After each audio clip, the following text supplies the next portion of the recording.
Que a cruz sagrada seja minha luz. Não seja o dragão meu guia. Retira-te, Satanás. Nunca me aconselhes coisas vãs. É mal que tu me ofereces. Bebe tu mesmo do teu veneno. Você que tá me vendo aí, com certeza você já ouviu falar um pouco sobre essa oração. Você já ouviu, senão também você já rezou essa oração. Talvez você conheça um pouco da história de São Bento, você tem uma medalha dele, só que talvez você não saiba quem é ele a fundo, qual foi a sua grande contribuição para nós como católicos e para toda a Igreja Católica. Nesse vídeo eu vou te contar um pouquinho sobre a história de São Bento. Vem comigo!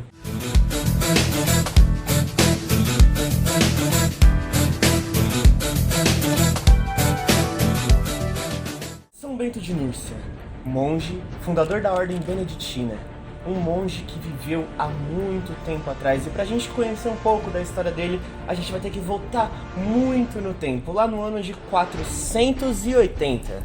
Mas antes da gente começar, eu já queria pedir para que você deixasse seu like, comentasse aqui no vídeo o que você achou, já se inscreve no nosso canal, compartilha, que a gente vai encher esse YouTube de conteúdo católico, galera. E muito obrigado desde já pelo seu apoio, pelo seu carinho, por estar sempre conosco, viu?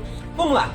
Voltando ao ano de 480, temos São Bento, um homem que nasceu de uma família rica, filho de um nobre romano, e ele não era filho único. Ele tinha vários outros irmãos, mas junto dele nasceu uma menina. Ele era gêmeos de uma moça que veio a se chamar, um tempo depois, como Santa Escolástica, e que também veio ser propagadora dos ensinamentos beneditinos. Mas vamos conhecer um pouco sobre a história desse homem. São Bento de Núrcia. São Bento é um dos baluartes da comunidade Missões. E nós, para quem não conhece, sabe que nós somos uma comunidade jovem. Mas por que nós jovens temos que ter grande apreço por São Bento?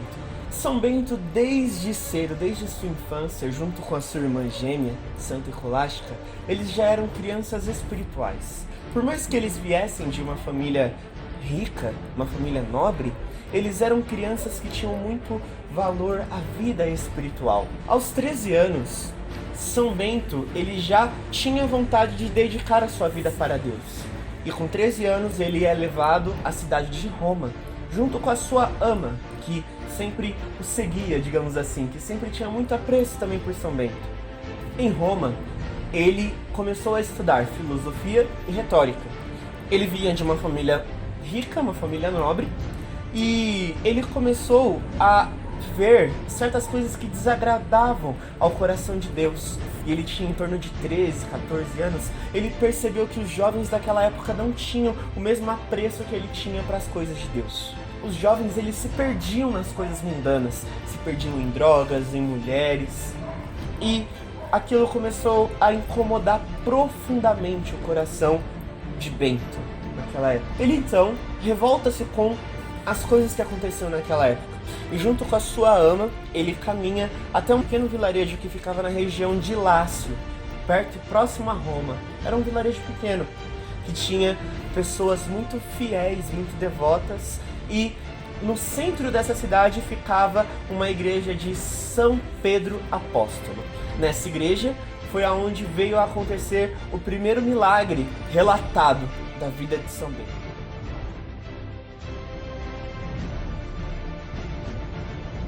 E o que foi o primeiro milagre de São Bento? São Bento ele vivia com sua ama e era uma cidade muito simples, muito humilde, então as pessoas elas eram muito caridosas. E o que aconteceu? Ele estava com a sua ama e a sua ama ia lavar trigo, ia lavar cereais e precisava de um crivo. Que crivo é uma tigela que tem alguns furos, que é justamente para lavar cereais, esse tipo de alimento. E aí o que aconteceu? A ama de São Bento pediu um crivo emprestado aos vizinhos. E os vizinhos muito caridosos, claro, emprestavam, né? Acredito até que já devia ser um costume emprestar algumas coisas e tudo mais para ajudar no consumo de alimentos. Porém, acidentalmente, aquele crivo ele cai no chão e se espatifa todo. Quando o crivo cai no chão, aquela moça que ela era pobre, ela não tinha dinheiro para pagar, e ela ficou em profunda tristeza. E São Bento, movido de compaixão, ele pega aqueles cacos do chão, fecha os olhos e faz uma oração a Deus. Quando ele abre os olhos, aquele crivo estava inteiro. Esse foi um dos primeiros milagres relatados de São Bento. E aquele crivo ele foi colocado na porta da igreja de São Pedro Apóstolo, porque aquela notícia começou a se espalhar pelo aquele vilarejo inteiro e as pessoas começavam a admirar aquele jovem que com pouquíssima idade já realizava um milagre. São Bento então ele começa a orientar algumas pessoas, ele prega, mas ele ainda era muito incomodado com a realidade mundana que existiam naquelas cidades, como que as pessoas viviam uma vida pecaminosa. Ao completar 20 anos, ele se retira e ele decide viver como um monge solitário, ou melhor, como um eremita. Ele então conhece um abade chamado Abade Romano, e Romano ele conhece uma gruta afastada de todos. Ele apresenta então a gruta a São Bento, e São Bento ele gosta muito daquela gruta, ele decide viver naquela gruta sozinho. Por algum tempo ainda, Romano ainda ajudava, trazia alguns alimentos, mas São Bento optou por viver uma vida sozinho. Passados 3 anos, São Bento, que ainda vivia na solitária, ele foi descoberto por alguns pastores. E esses pastores, eles começaram a se aconselhar com São Bento, viram que aquele monge, ele era um monge muito sábio, e eles começaram a buscar essa direção espiritual com Bento. Logo, a notícia se espalhou por toda a região e a fama de santidade de São Bento começou a se alastrar por toda aquela região onde ficava aquela gruta. A fama de santidade de São Bento chegou, enfim, aos ouvidos dos monges que viviam no mosteiro de Vincovaco e chamaram Bento para que ele se tornasse um abade desse mosteiro. Bento aceitou o convite, mas ele disse que ele era muito exigente, ele disse que ele vivia regras até mesmo muito radicais para aquela época. E ele acabou levando essas regras para o mosteiro também. E ali foi onde aconteceu uma das histórias, dos acontecimentos, ou até mesmo dos milagres mais conhecidos de São Bento, que é o da taça e a serpente.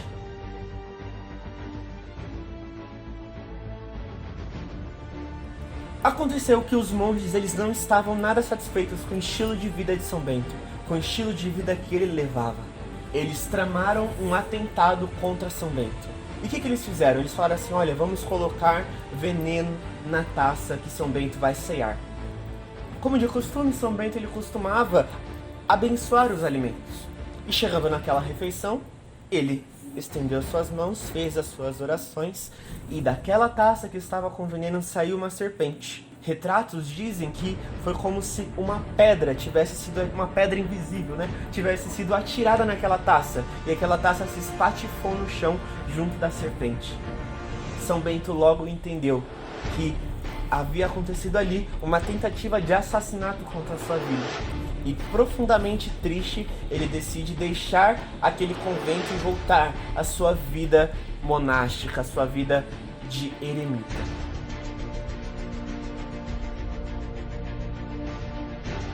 São Bento então ele volta a viver como um eremita, ele volta a viver na solitária. Porém, a fama de santidade já havia se alastrado por toda a região. E assim, ele consegue uma grande leva de seguidores. Com seus seguidores, ele fundou 12 mosteiros. Em um dos mosteiros, havia um sacerdote chamado Florencio. Florencio, ele era uma pessoa extremamente invejosa, ele tinha muita inveja de São Bento. E todos sabiam disso, porque inúmeras vezes Florencio tentava prejudicar Bento de alguma forma, seja com mentiras, com blasfêmias, até que teve um dia em que Bento sofreu mais um atentado à sua vida. Florencio, se fazendo de bom moço, ele faz um pão com veneno novamente e entrega esse pão até Bento. Bento ele tinha o peculiar hábito de comer com um corvo ao seu lado. Os estudos dizem que ele era uma pessoa que vivia muito na natureza, que gostava muito da natureza, gostava muito dos animais. E aquele corvo estava com ele na hora que ele recebeu esse pão. Imediatamente ele percebeu que havia uma má intenção por trás desse pão. E ele falou assim ao corvo, olha, leve esse pão aonde ninguém possa achá-lo.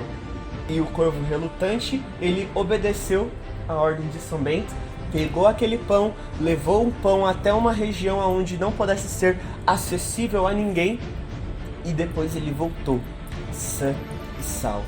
Esse foi mais um dos milagres que foi atribuído a São Bento. Porém, São Bento, ele mais uma vez, ele ficou profundamente triste, porque por mais que muitas pessoas reconhecessem a sua fama de santidade e buscavam conselhos espirituais de São Bento, Florencio ainda tinha muita inveja.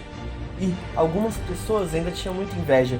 São Bento, então, ele decide se mudar para uma região chamada Monte Cassino.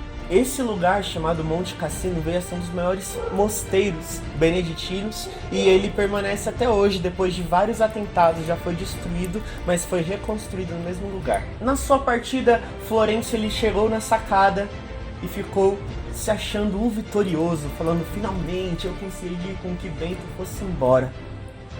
Porém, ainda na partida de Bento, aquela sacada onde Florencio estava rompeu-se e Florencio caiu da sacada, assim morrendo.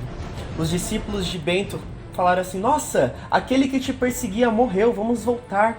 Eles se alegraram com a morte de Florencio. São Bento, então, entristece-se profundamente com a morte de Florencio e com a atitude de seus discípulos e aplica a eles diversas penitências, o que fizeram com que eles tivessem entendimento que a atitude deles foi errada.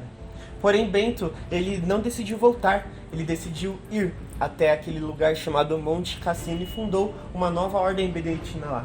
Essa ordem prosperou imensamente.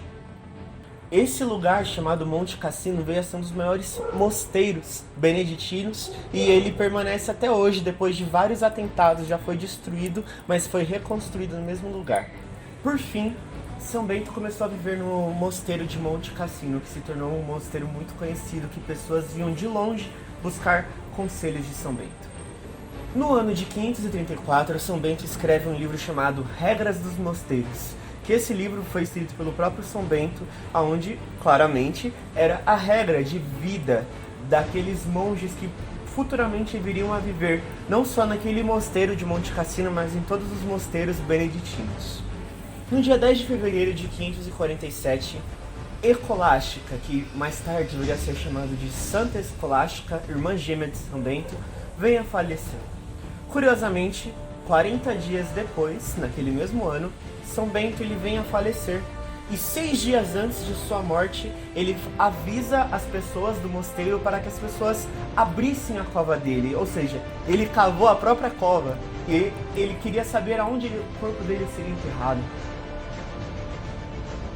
Por fim, no dia 21 de março, São Bento vem a falecer, deixando um dos maiores legados já visto em toda a humanidade. Um legado para os beneditinos, um legado para a Igreja Católica, um legado para o mundo inteiro. É realmente um legado incalculável. Inúmeras escolas, inúmeros hospitais, inúmeros mosteiros, tudo fruto da escola beneditina, fruto dos ensinamentos de São Bento. E também um fruto incontável para a Igreja Católica. Podemos citar aqui 23 papas, 5.000 bispos e mais de 3.000 santos que foram canonizados e que seguiam a escola de São Bento. Após a sua morte, a intercessão de São Bento pôde ainda livrar seus amigos, seus seguidores e sim aqueles que pediam a intercessão. Com a sua medalha, que nós traremos vídeo para você, ele se tornou um poderoso santo exorcista, aonde, quando clamasse a intercessão de São Bento, o mal se afasta. Um vídeo desse ainda é muito pouco para falar sobre a vida desse santo. Então nós ainda traremos algumas curiosidades, nós traremos a história da medalha, por isso nos acompanhe. Se você gostou, deixa seu like. Muito obrigado por acompanhar a gente até aqui e Deus abençoe a sua vida. São Bento, rogai por nós.